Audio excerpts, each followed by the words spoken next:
The forest canopy tore open like paper as the escape pod plunged through the atmosphere. Heat shields glowed, metal shrieked, and within seconds the pod slammed into the ground, scattering soil and shattered branches in all directions. Inside, human pilot Marcus Reed groaned, every nerve in his body protesting. He had managed to eject before his shuttle fully detonated.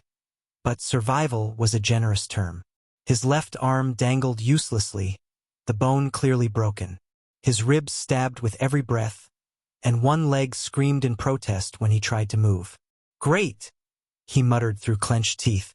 "Survive orbital re-entry just to break half my skeleton. 10 out of 10 landing."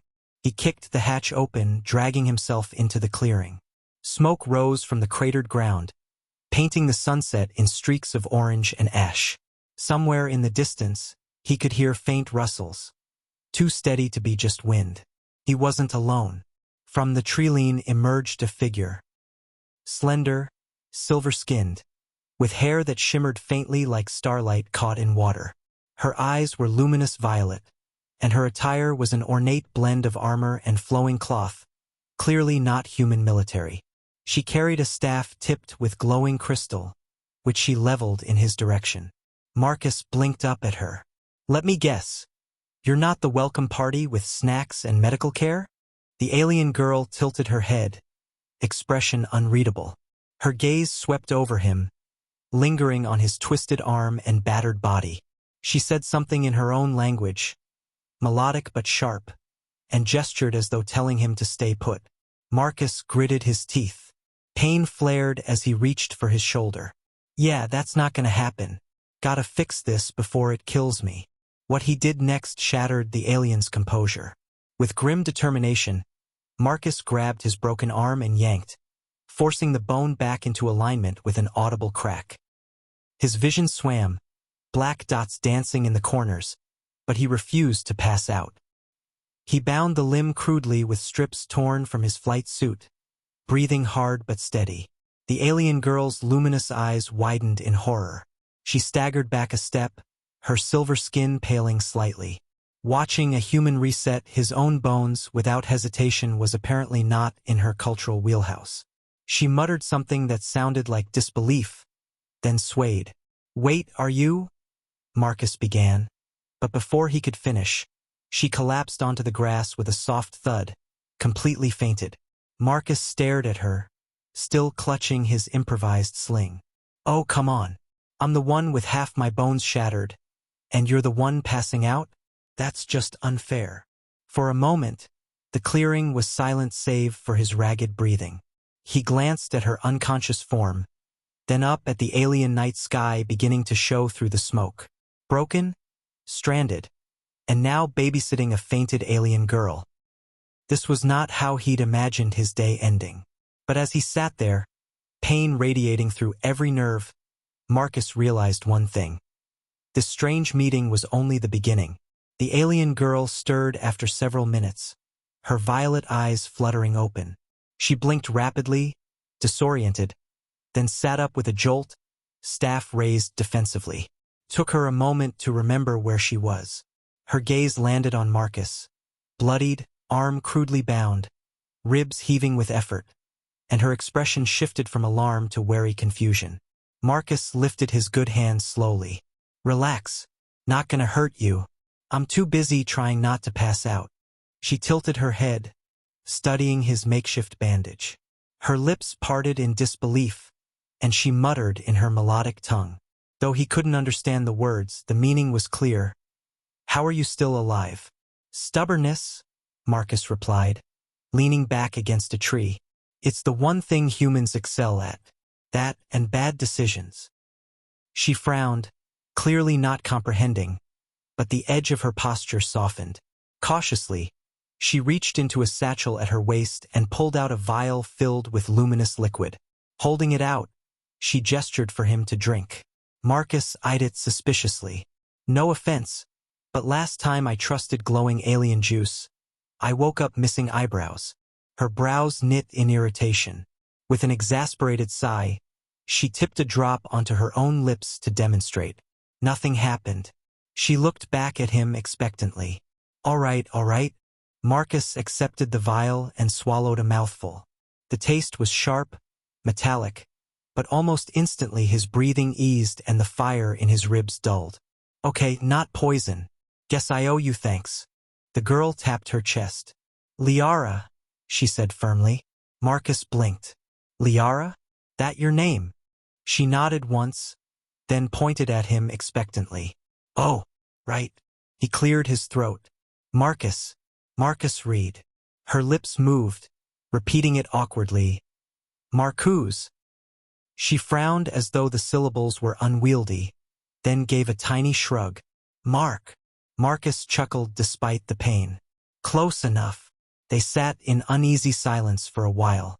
Liara studied him with cautious curiosity, clearly torn between distrust and fascination. Marcus, meanwhile, tried to piece together where exactly he had crash-landed. Judging by her armor, weapons, and aura of authority, she wasn't just some random wanderer.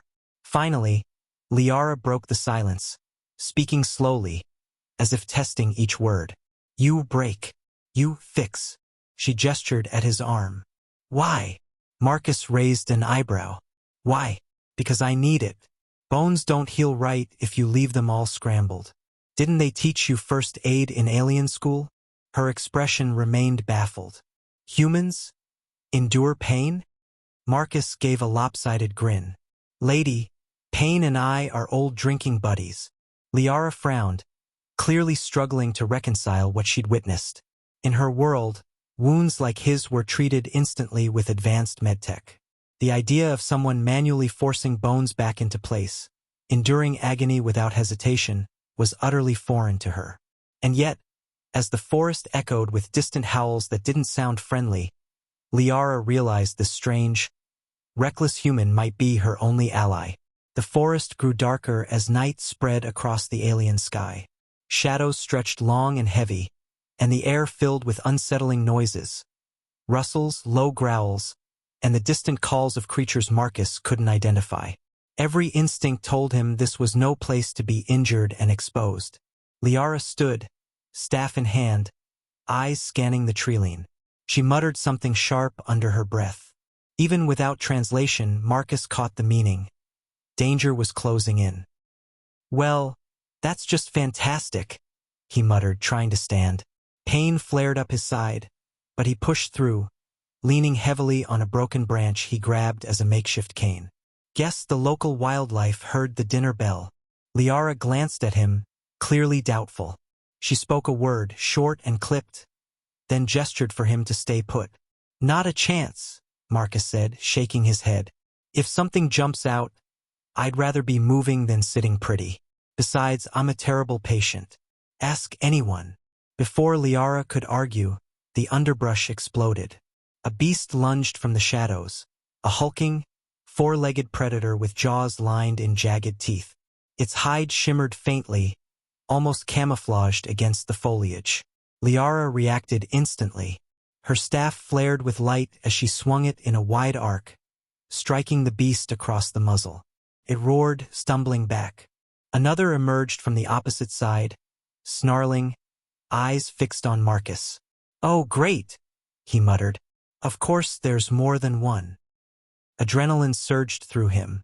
Ignoring the pain, Marcus grabbed a sharp piece of wreckage from the ground and braced himself.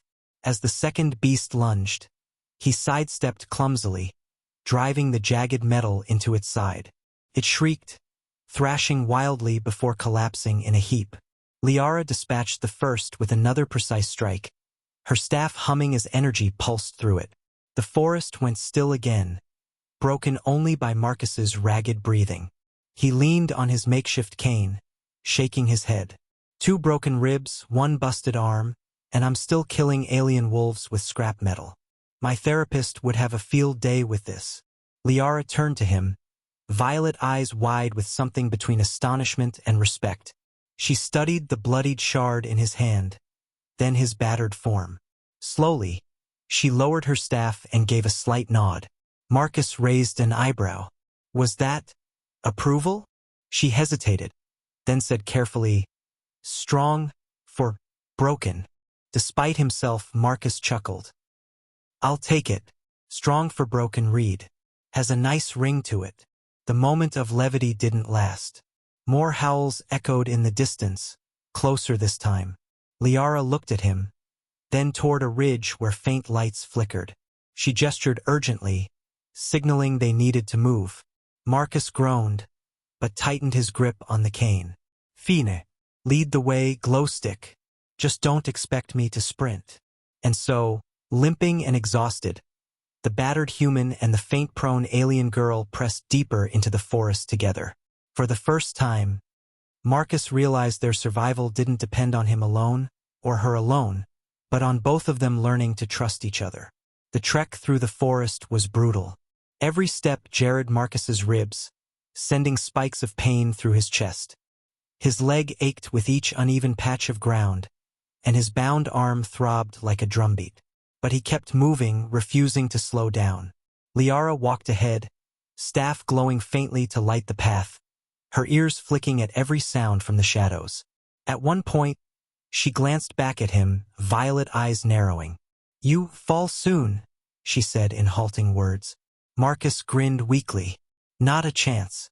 I'm stubborn. Remember? You'll collapse before I do." She blinked, remembering how she had fainted earlier, and her cheeks darkened with an almost embarrassed hue. With a soft huff, she faced forward again. Hours later, they crested the ridge and saw it. Faint ruins carved into the rock, glowing gently with alien symbols. Liara let out a relieved breath and hurried toward the entrance. Marcus limped behind, muttering, "Finally, thought I was going to decorate this forest floor permanently." Inside, the ruins offered shelter. A cavern lit by bioluminescent crystals, warm and dry compared to the damp forest outside. Liara immediately began preparing a small fire with strange mineral shards that sparked to life. Marcus slumped against the wall, every muscle screaming. Liara studied him quietly, then moved closer. She reached out, fingers brushing near his broken arm. "Pain, still?" Marcus shrugged. "Yeah, but I've had worse." Her brow furrowed. "Why? Why endure? You fight, you bleed, you joke. No fear." Marcus met her gaze, his expression softening. "Because fear doesn't help. If I stop to panic, I lose. If I keep going, maybe I make it. That's the only rule I live by." Liara stared at him for a long moment, her glowing eyes searching. Finally, she whispered, almost to herself, "Humans, strange, strong." "Crazy," Marcus corrected with a smirk. "Don't forget crazy." For the first time, she laughed. A small musical sound that echoed softly against the crystal-lit walls. Marcus froze, surprised. The alien girl who had fainted at his brutal self-surgery was now laughing with him. As the fire crackled, silence fell again, but it was no longer tense. Liara sat beside him, her staff resting against the wall. She no longer looked at him like a dangerous anomaly, but as something else, an ally. Marcus let his head rest back, exhaustion finally catching up. "So, Liara, you gonna faint again if I set another bone tomorrow?" She glanced at him, her lips curving into the faintest smile. "No." "Now, I watch. Learn." "Good," Marcus murmured, eyes closing. "'Cause I don't plan on dying here. And neither do you." Outside, the forest roared with distant predators, but inside the ruins, human resilience and alien curiosity had begun to weave something new. Marcus had crashed alone, broken and bleeding. But in the strangest twist of fate, he'd found a companion. One who now looked at him not with horror, but with respect. And though the galaxy beyond was vast and hostile, in that crystal-lit cavern, a bond was forged, born from pain, survival, and the refusal to give in.